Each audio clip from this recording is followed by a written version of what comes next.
Cool. Ready? Ready? Hi. Hi, BS Loser. Monika here again, and this is my friend Milosz here. And we just, Milosz just finished a grueling workout. How was your workout? It was good. It's tough, as usual. Yeah. So now after the workout, Milosz invited me back to his home. Actually, I imposed. But so that he can show us how to make this supposedly very delicious smoothie of his own recipe. By the way, Milosz is a chef. Yeah. So I'm a chef. I've been working out with Monika for just over a year now. It's been a great ride. As a chef, it's tough to get away from the food. Some people can. I can't. Unfortunately, I have it around me all the time.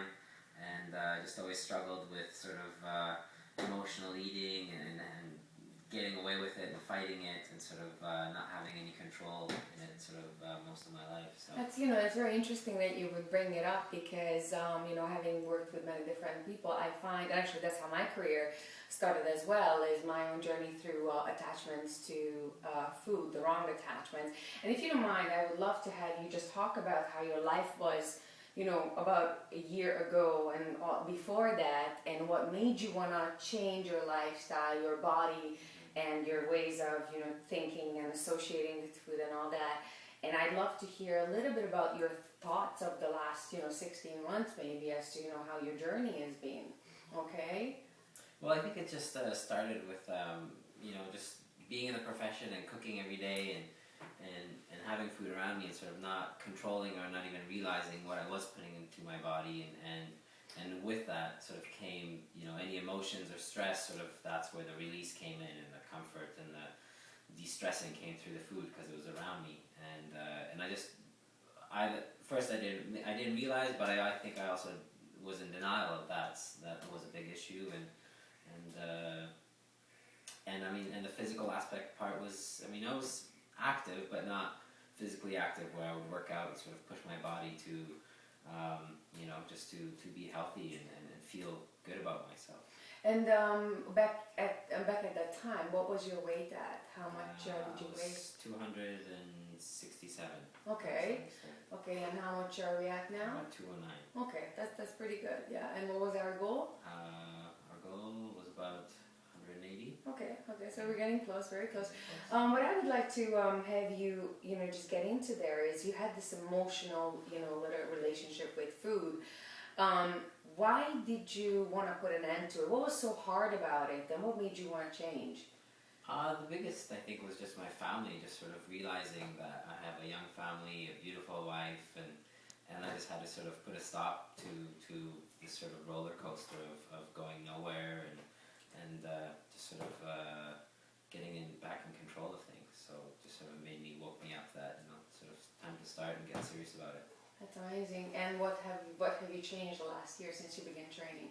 Just realizing sort of what I'm eating consciously, sort of putting in my mouth. The times, it was always tough as a chef. You're always working when people are eating, when it's that time for people to eat lunch or dinner. You're the one preparing it, so you're not the one eating. So I was always eating, late at night and, fast food, something that it's easy, quick, because you're so tired, you don't want to cook for yourself. So just sort of changing that around and being prepared and having things ready, healthy things ready to go, sort of when you feel the urge to eat, so you're not looking for those bad things. Very good. And what would you say have been your key steps or little lifestyle habits that you needed to change to start succeeding with food? Because I find that's what you're a perfect example for this. You run your own business, you're busy, and you have 2 small children, and you have a household to look after. So you are busy. And the very first and the number one excuse I get from people is always being busy. Mm-hmm. So how did you resolve that?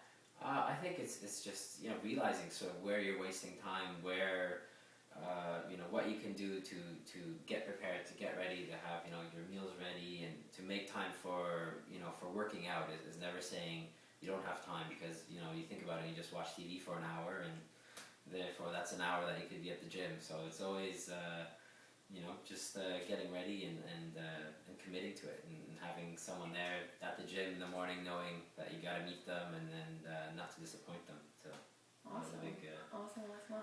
big part of it. Very good. Okay, so what I'd love to do now, if you're ready, is see about this smoothie that you've been telling me about. Sure.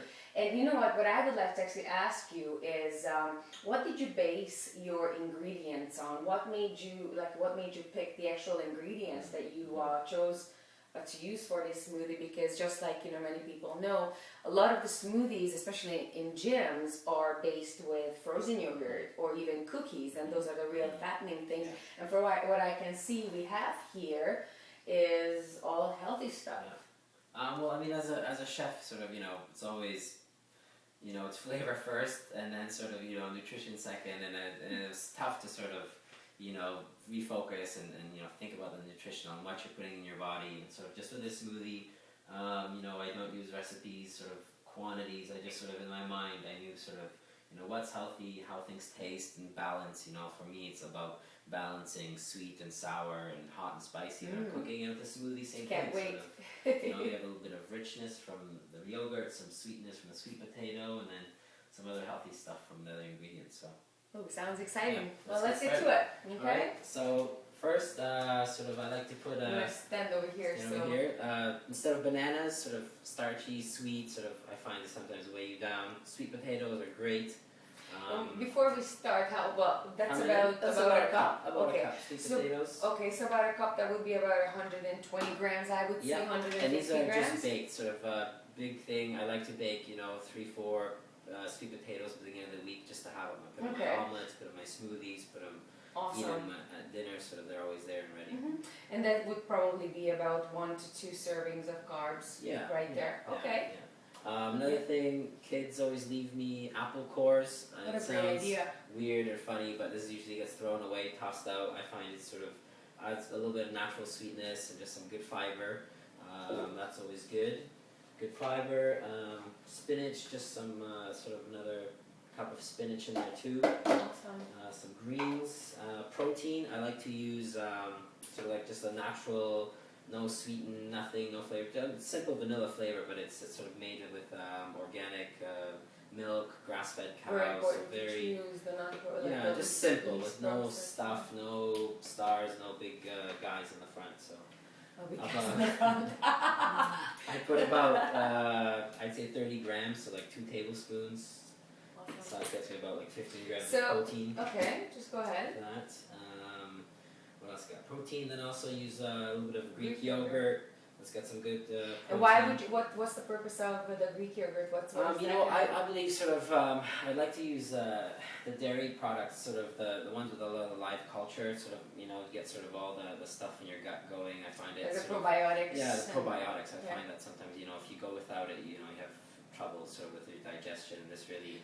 That's actually a very, very good point, because a lot of people, especially for people that are starting to change their lifestyles, it's very important. They can get a lot of stomach discomfort, right? And this can actually ease the transition. Very good. And for the seasoned dieters, it's just going to make things even better. That's about 2 tablespoons of the Greek yogurt. And then also I buy this sort of kefir, which is like a lighter fermented milk sort of product. And from childhood, I remember this, and it's like a sour creamish something. Exactly. And this is for flavor, texture, or flavor, texture, and also just balance. So the sweet potatoes are sweet, and the vanilla, and I find sort of it gives like a nice refreshing. Creamier something. Yeah, it's creamier. Then what else? And then I like to just a little cod liver oil. You can't taste it, you won't know. I'd say it's like 1 teaspoon, quick, easy, good for your joints, for your brain. Wow, awesome. Yeah. Now, if we were to, it looks like you are done with the ingredients, if you were to modify this a little, you can actually give this to your children as well, because it would not taste like, it would not taste like anything that they wouldn't like. So anything else, I would say you could probably add some blueberries as well for kids. Berries, berries. I mean, it's also what's in season, sort of. Well, that's just amazing, and it's on as is. Okay, let's finish off, and then just some water, nice and simple. Pop it up, blend it. My super duper blender. I lost the lid.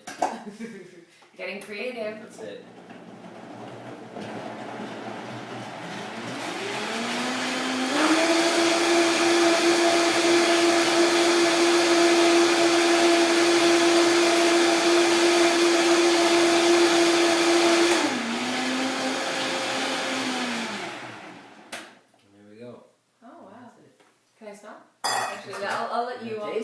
Sure, Smell. sure, I'd love Taste. to. It actually doesn't even look that bad. No, it doesn't look that Because bad. I find a lot of the times the smoothies and their drinks can look a little strange. Yeah, so I don't know. Hmm. Well, that's gonna taste like. Oh, it actually, it smells amazing. It Yeah. smells like pudding or like a banana. That's it. Pudding Okay. shake. Well, Cheers. cheers. Thank you, Monika. Thank you. Well, this is really good. Great job. Well, thank you very much, Thanks, Milosz, Monika. for having me at your home. No problem. And I guess I'll see you on Monday at the gym. That's it. Right? At the gym. Bye, biggest loser. Bye.